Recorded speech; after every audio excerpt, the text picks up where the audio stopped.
नमस्कार, स्वागत है आप सबका कर्मवीर में। मैं हूं डॉक्टर राकेश पाठक। कल हमारे प्रधानमंत्री नरेंद्र मोदी ने लेह का दौरा किया, हमारे जवानों की, हमारी फौज की हौसला अफजाई की। आज हम इस पर बात करेंगे। पहली बात तो ये है कि ये बहुत अच्छी बात है, ये बहुत अच्छी पहल है। प्रधानमंत्री का फौज के साथ होना, मोर्चे पर जाना निश्चित तौर पर अभिनंदनीय है, वंदनीय है। इसकी मैं प्रशंसा करता हूं और स्वागत भी करता हूं। लेकिन दो तीन सवाल हैं। पहला सवाल तो यह है कि प्रधानमंत्री जहां पर गए थे, क्या सचमुच वो फॉरवर्ड पोस्ट है? क्या वो अग्रिम मोर्चा है? दूसरी बात यह है कि प्रधानमंत्री दुश्मन देश का, हमलावर देश का नाम क्यों नहीं ले रहे हैं? इन सवालों पर हम बात करेंगे और ये जानने की कोशिश करेंगे कि असल में होना जो चाहिए था वही हो रहा है या कुछ और हम कर रहे हैं। तो सबसे पहली बात तो यह कि प्रधानमंत्री जहां गए थे वो लेह इलाके में, उस जगह का नाम है नीमू। अब नीमू कहां है पहले ये जान लेते हैं। तो दरअसल में नीमू एक, देखा जाए तो टूरिस्ट स्पॉट है। खास तौर से इस मौसम में, जुलाई, अगस्त, सितंबर में लोग वहां पर राफ्टिंग के लिए जाते हैं। और ये नीमू जो जगह है ये लेह से करीब करीब 35 किलोमीटर दूर है। और गलवान घाटी जहां पर वो घटना हुई है, हमारे बहादुर जवानों की शहादत जहां हुई है, वहां से करीब 200 किलोमीटर दूर, LAC से 200 किलोमीटर से अधिक की दूरी पर यह जगह है। और अगर लेह से हम जाएंगे तो दो रास्ते जाते हैं, एक पेंगोंग की तरफ जाता है और एक रास्ता करगिल की तरफ जाता है। तो ये जो नीमू जगह है, जिसे लगातार कल से तमाम इलेक्ट्रॉनिक मीडिया के चैनल और अखबार भी, आज के अखबारों में भी ये छपा हुआ है कि अग्रिम मोर्चे पर प्रधानमंत्री गए हैं। सैन्य विज्ञान के लोग जानते होंगे, सेना के विशेषज्ञ जानते हैं कि कम से कम किसी भी सीमा से, दो देशों के बीच की सीमा से 30, 35, 40 किलोमीटर की दूरी पर जो मोर्चे होते हैं वो फॉरवर्ड पोस्ट कहलाती हैं। लेफ्टिनेंट कर्नल अनिल दाहून ने भी एक ट्वीट किया। उन्होंने भी कहा कि मैंने पहली बार जाना कि नीमू भी कोई फॉरवर्ड पोस्ट है। यानी ये देश को गलत सूचना देने की कोई जरूरत नहीं है। प्रधानमंत्री का लेह जाना भी, सेना के मोर्चे पर जाना भी बहुत महत्वपूर्ण है। लेकिन किसी भी ठिकाने पर अगर वे जाते हैं तो उसे अग्रिम मोर्चा नहीं कहा जा सकता। इसे कुछ यूं समझिए कि अगर कश्मीर में किसी जगह पर, किसी हमारे सीमा के आसपास पाकिस्तान कोई अतिक्रमण करे और प्रधानमंत्री चंडीगढ़ में या और उसके आसपास के किसी सैनिक ठिकाने पर, हमारी किसी सैनिक छावनी में जाएं और बात करके आए, उसे अग्रिम मोर्चा बता दिया जाए। इसकी जरूरत नहीं थी। हम सच के साथ ही रहे, तब भी प्रधानमंत्री का वहां जाना एक बेहतर कदम था।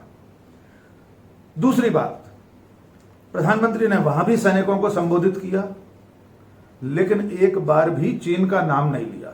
हम सब जानते हैं हमारा पड़ोसी देश चीन हमलावर है और यह पहली घटना नहीं है। यह पहली घटना, बड़ी घटना जरूर है। पिछले 40 साल, 50 साल बाद हमारे सैनिक इस तरह मारे गए हैं, 20 जवान हमारे शहीद हुए हैं। लेकिन इससे पहले रक्षा राज्य मंत्री सदन में चीन द्वारा 18 बार हमारी सीमाओं के अतिक्रमण को स्वीकार कर चुके हैं। तो वो एक ऐसा देश है जो लगातार हमारी सरहदों पर चहलकदमी कर रहा है और उसका उल्लंघन कर रहा है, लेकिन प्रधानमंत्री उसका नाम नहीं ले रहे। आप सब जानते हैं 15-16 जून की उस दरमियानी रात की घटना के बाद, हमारे जवानों की शहादत के बाद, जो विपक्षी दलों के साथ बैठक हुई प्रधानमंत्री की, उसमें उन्होंने चीन का नाम नहीं लिया। उन्होंने मन की बात में चीन का नाम नहीं लिया। उन्होंने राष्ट्र के नाम अभी संबोधन दिया था, उसमें चीन का नाम नहीं लिया। दुनिया के सैन्य इतिहास में, भारत ही नहीं, दुनिया के सैन्य इतिहास में यह पहली बार हो रहा होगा कि एक देश अपने हमलावर देश का नाम नहीं ले रहा। तमाम सारे देश हैं दुनिया में जिनकी सीमाओं पर विवाद चलते रहते हैं, लेकिन ऐसा कभी नहीं होता कि जो अतिक्रामक है, जो अतिक्रमण करता देश है, उसका नाम संबंधित देश का राष्ट्राध्यक्ष, शासनाध्यक्ष न ले। ऐसा कभी नहीं हुआ। तो यह सवाल लगातार पूछा जाना चाहिए स्वतंत्र चेता नागरिकों और मीडिया द्वारा। लेकिन मीडिया ने कल भी यह सवाल नहीं पूछा कि माननीय प्रधानमंत्री चीन का नाम क्यों नहीं ले रहे हैं। क्या सचमुच कोई और गंभीर बात या विषय तो नहीं है? और देखिए, सत्ता का समर्थक तबका आईटी सेल, उस राजनीतिक दल के समर्थक ये साबित करने में लगे हुए हैं कि यह भी एक रणनीति है नाम न लिया जाना। सैन्य विज्ञान की दुनिया में ये रणनीति कतई स्वीकार नहीं होती और इसकी जरूरत भी नहीं है। जब दुनिया जानती है चीन ने हमला किया, अगर हमारे प्रधानमंत्री उसका नाम लेंगे तो निश्चित तौर पर यह लड़ाई रणनीतिक होने के साथ साथ मनोबल बढ़ाने का काम भी करेगी। तीसरी बात और करनी थी इस यात्रा को लेकर, प्रधानमंत्री सैनिकों से बात करने के लिए मिलिट्री हॉस्पिटल में गए, ऐसा दावा किया गया सरकारी माध्यमों द्वारा। उसकी तस्वीरें आई, हम सब ने देखा कि वे एक हाथ में माइक लेकर सैनिकों को जो बेड पर बैठे हुए हैं एकदम सावधान की मुद्रा में, योगासन की मुद्रा में, एक भी सैनिक की उंगलियां, हथेलियां जो मुट्ठियां बंधी हैं वो बेड पर जिस क्रम में है सबकी एक सी। सवाल ये पूछे जा रहे हैं, ये ऐसा कौन सा अस्पताल था जिसमें वुडन फ्लोरिंग था? ऐसा कौन सा अस्पताल था जिसमें दवा रखने का कोई स्टैंड नहीं था, ड्रिप लगाने के लिए कोई स्टैंड नहीं था, कोई अलमीरा नहीं थी, एक भी सैनिक के शरीर पर मरहम पट्टी नहीं दिखाई दी।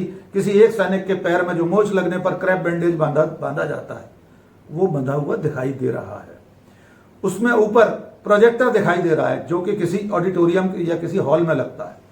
मैं इस बात को स्वीकार करता हूं कि आपात स्थिति में हो सकता है किसी ऑडिटोरियम को ही सेना के अस्पताल में तब्दील कर दिया गया हो, जो कि बहुत स्वाभाविक है, इसमें कोई आपत्ति नहीं है। तीन चीजें ऐसी हैं जो प्रश्न उठाती हैं। किसी भी अस्पताल में लाउड स्पीकर लगाकर भर्ती मरीजों के बीच में माइक से संबोधित करना बहुत साधारण चिकित्सकीय जो रीति नीति है, जो कहना चाहिए जो परंपराएं हैं, उसका उल्लंघन है। प्रधानमंत्री बेड पर जाकर एक एक सैनिक से बात करते हुए दिखाई दे रहे हैं, लेकिन बाकायदा माइक लगा हुआ है। और ये वही जगह है जहां पर 23 जून को हमारे थल सेना अध्यक्ष जनरल मनोज मुकुंद नरवणे गए थे, इन्हीं बेड्स के पास में। यानी प्रधानमंत्री का यह दौरा औचक दौरा नहीं था। 2 दिन पहले सूचना थी कि रक्षा मंत्री राजनाथ सिंह वहां जाने वाले हैं, तैयारियां वहां पहले से पूरी थी, और उसके बाद अचानक रात को रक्षा मंत्री को रोका गया, प्रधानमंत्री स्वयं गए। मुझे इस पर भी कोई आपत्ति नहीं है, वे देश के मुखिया हैं, जो भी माइलेज वे लेना चाहते हैं लें, लेकिन इस तरह के प्रायोजित अस्पतालों के प्रदर्शन से अच्छा संदेश नहीं जाता। कल से लेकर अब तक सरकार किसी भी तरह यह साबित कर नहीं पा रही है कि उन बिस्तरों पर एक सिलवट भी नहीं थी, एक भी घायल सैनिक हमारा लेटा हुआ नहीं था, किसी को पट्टी नहीं बंधी थी। ये अच्छी बात नहीं है। मैं प्रधानमंत्री जी से आग्रह करना चाहता हूं एक नागरिक के नाते कि आप जो भी कुछ अच्छा काम करते हैं उसमें ऐसी संदेह की गुंजाइशें क्यों छोड़ देते हैं जिनके जवाब ना आप दे सकते हैं, ना आपकी ट्रोल आर्मी दे सकती है, ना आपका आईटी सेल दे सकता है। देश हमेशा हमेशा हमेशा सेना के साथ है, सेना के पराक्रम के साथ है, देश के प्रधानमंत्री के साथ है। देश का पूरा जनमानस ये जानना चाहता है कि प्रधानमंत्री हमलावर देश का नाम क्यों नहीं ले रहे हैं। देश ये जानना चाहता है कि इस तरह के प्रायोजित अस्पताल बनाने की क्या जरूरत थी। सचमुच में घायल सैनिकों से आप मिल सकते थे तो वे जहां जिस दशा में थे, अगर वे तंबुओं में भी थे, तंबू भी आपात स्थिति में सीमा पर बनाए जाते हैं, तंबुओं को अस्पताल में बदला जाता है, कोई बुरी बात नहीं थी। हमने 1962 में चलते हुए युद्ध में पंडित जवाहरलाल नेहरू की मोर्चे पर, नेफा में, वो वास्तविक मोर्चा था, वो वास्तव में अग्रिम पंक्ति का मोर्चा था, जहां पर युद्ध के समय सैनिक घायल थे और पंडित नेहरू बंकर में भी गए, और वो अस्थायी जो मिलिट्री हॉस्पिटल था वहां पर मरीजों के सिर पर उन्होंने हाथ फेरा। साफ दिखाई दे रहा है घायल मरीज किस तरह से वहां जो हमारे सैनिक हैं वे भर्ती हैं। तो मैं बार बार सिर्फ एक ही आग्रह करना चाहता हूं माननीय प्रधानमंत्री जी से कि कम से कम अपने सत प्रयासों में इस तरह के झूठ के छौंक लगाने से बचने की कोशिश करें। एक बार फिर मैं स्पष्ट करना चाहता हूं, वो अग्रिम मोर्चा नहीं था, वो फॉरवर्ड फ्रंट नहीं था। निमू जो है वो सिंधु नदी और जांगसार नदियों का जो संगम है, जहां लोग राफ्टिंग करने जाते हैं। आप इस वक्त भी touristindia.com या और जितनी भी ट्रेवल साइट्स हैं उन्हें सर्च कर लीजिए। वे आह्वान करती हैं कि अगर आप राफ्टिंग के शौकीन हैं तो आइए निमू चलिए। इसकी जरूरत नहीं है कि आप बेवजह असली LAC से 200-250 किलोमीटर दूर के किसी ठिकाने को फॉरवर्ड मोर्चा बता दें, फॉरवर्ड पोस्ट बता दें। इससे बचना चाहिए। फिलहाल ये सवाल तब तक उठते रहेंगे जब तक सरकार इसका जवाब नहीं देती। आज बस इतना ही। जय हिंद।